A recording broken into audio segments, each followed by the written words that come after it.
Hey everybody, Sister Mills here. I'm just making this video to help you prepare for the persuasive essay and to highlight a few things that I really think are helpful when you're writing this essay. So let's go ahead and get started. I am first going to show you, this is the writing assignment schedule for our semester. You can see each of our essays have been on here. We've completed the love letter, we've completed the This I Believe essay, as well as the critical thinking essay. And you can see that in each of these, for each of these assignments, we took 2 weeks to complete them. The first week was dedicated to the rough draft, and then the second week was dedicated to the final draft. And that's pretty much the format that we've been in so far. And so I know you're used to this and this is what you're comfortable with, but I'm going to hop down here and show you that for the persuasive essay, which we're beginning this week, as well as the personal essay, which will begin in week 11, we will actually take 3 weeks to complete those. And the purpose is we really want you to have a good amount of time to plan the essay, to write the essay, to edit and revise, and come up with an awesome final draft. So as you can see in this schedule here, we're starting this week, week 8, and we're going to really focus on the outline. And there's a lot of different kinds of outlines out there. You can use whatever kind of outline you're most familiar with, but for our requirements in this class, it does need to include, what your thesis is for sure, and then what topics you'll discuss in each of your body paragraphs, and then you'll in that outline you'll kind of explain what you want to fulfill in each of those paragraphs. So it's detailed, but it's more of just a kind of an overview of what you plan to write about. So don't submit a rough draft this week, submit an outline. And there's a big difference between the two of those. So make sure that you're focusing on the outline this week. And then next week, in week 9, we'll focus on the rough draft. And then in week 10, we'll focus on the final draft, which you're familiar with doing both of those things. So I know that you'll be able to do that. And then the personal essay will begin in week 11, and that'll take the same format. We'll do the outline in week 11, the rough draft in week 12, and then the final draft in week 13. So that's kind of an overview of what we'll be doing here. This new schedule throws a lot of students off. And so just be paying attention to that and pay attention to what we're working on that week in order to fulfill all of these assignments. So I wanted to real quick show you the rubric for this assignment. This is something that you should be referring back to throughout the whole writing process. Um, as a student, and whenever, if I'm writing something, I look at this to begin with. I want to see what the expectations are for my writing. And then during the writing process, when I've kind of formulated a rough draft, I go back and I look at this again. And that's to just make sure that I'm including all of these important things in that essay. And then before I submit the final draft, I always go through really specifically and really critically and see, what do I think I'm going to score on this assignment. So use this rubric to your benefit. This is what I use. This is what I look at when I'm grading your assignment. So pay close attention to that. The first thing you probably notice about this assignment is that it's actually worth 200 points rather than the 100 from our previous essays. And so that's a big deal. Um, this is worth a lot of points. My biggest recommendation for the persuasive and personal essays are to really work hard and use your time wisely. You have 3 weeks to articulate, a great essay that's worth 200 points. This can help your grade a ton. It can really be an awesome writing experience when you take that time to make this your best essay. So this first section is about the thesis, talking about how you're going to, explain there's a problem somewhere, something's going on, and it needs to be a controversial issue. These are issues that you can look at on the Procron website that we'll look at this week. Um, but it does need to be a controversial issue, something that has two sides. Um, and then what you're going to do, so in this introduction, you're going to have your thesis, which answers the question, which side are you on this issue, or is there a combination of the two that is your personal opinion, or your whatever stance you're going to take on this essay. It doesn't have to necessarily be your opinion, but it does need to take, a specific um, stand on where you are on that issue. And this really is one of the biggest um, problems in this essay for students is really formulating a specific thesis that covers that really answers the question where they stand. So really pay close attention to this thesis. I've also included a thesis generator as well as a thesis checklist.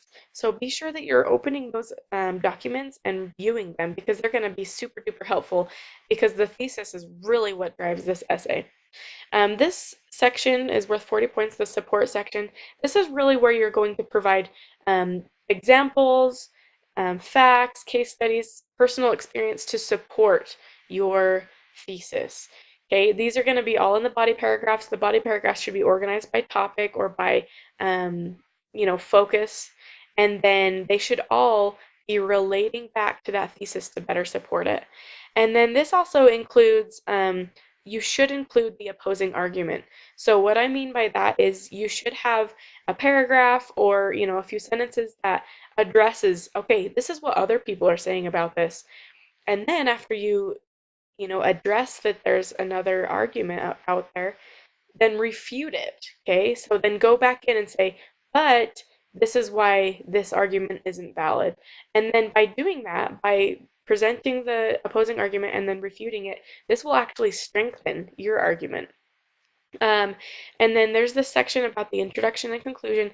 Make sure both of those are fulfilling their duties.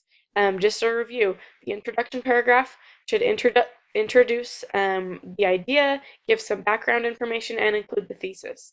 The conclusion should wrap it all up, summarize, what's been discussed in the essay, reiterate that thesis, as well as finish strong by a way you can do that is just by zooming out and kind of showing the reader the bigger picture here. And I've mentioned that quite a few times in this class so far. This section here is about focus and organization.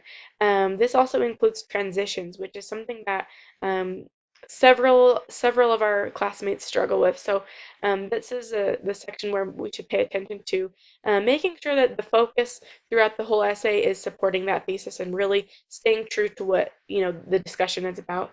The organization of paragraphs, of ideas, that's something really important that can really make or break an essay.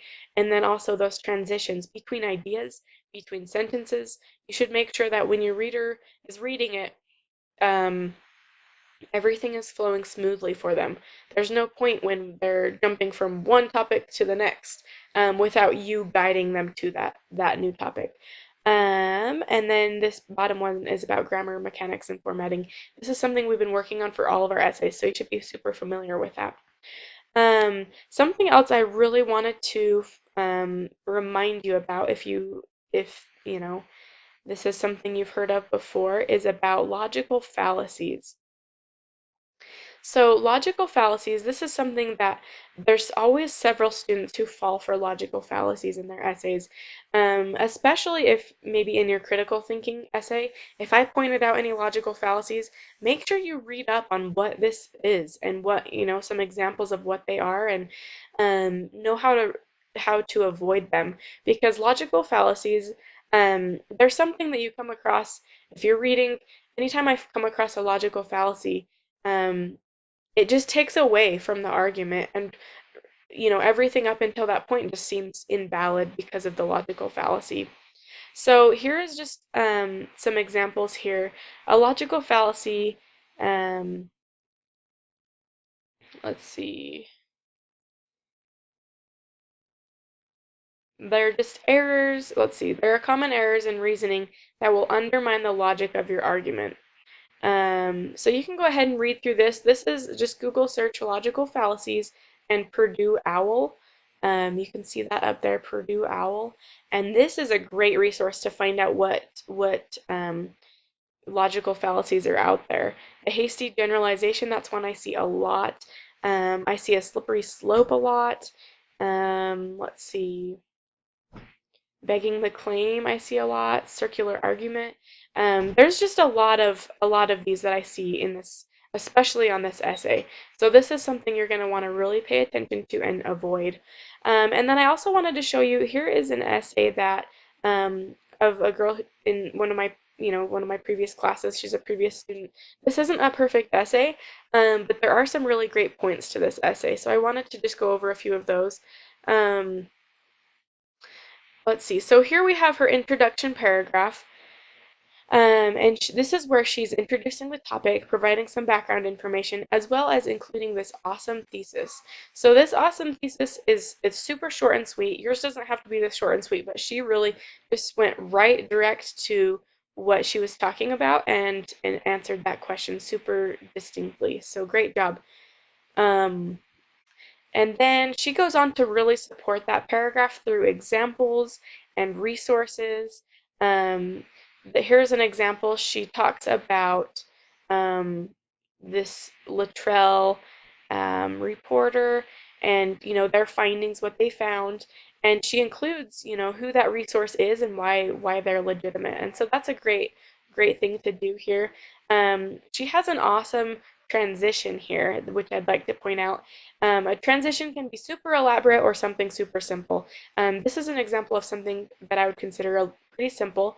In this sentence up here, she's talking about people holding their breath waiting for those funds to appear. So this comes from a quote. And then she goes to her next paragraph and she includes this word waiting, waiting for funds. Okay, there's three words here. They're in the previous sentence that are also in this sentence, and that helps it to flow. Okay, she's still talking about, you know, she's just leading that into another argument by using similar vocabulary here. And so that's super helpful to see. An example of maybe an elaborate, I call it elaborate, it's not really, that's not what it's called, but transition would be, including a transitional phrase like, however, or on the other hand, or similarly, things like that that can really help guide that reader right into it. Here's just another example of how um, she compares to really help support that thesis and demonstrate what she's talking about. Um, and then this is where she includes that opposing argument, okay? So she talks about the opposition, what they're talking about, and then she refutes that here.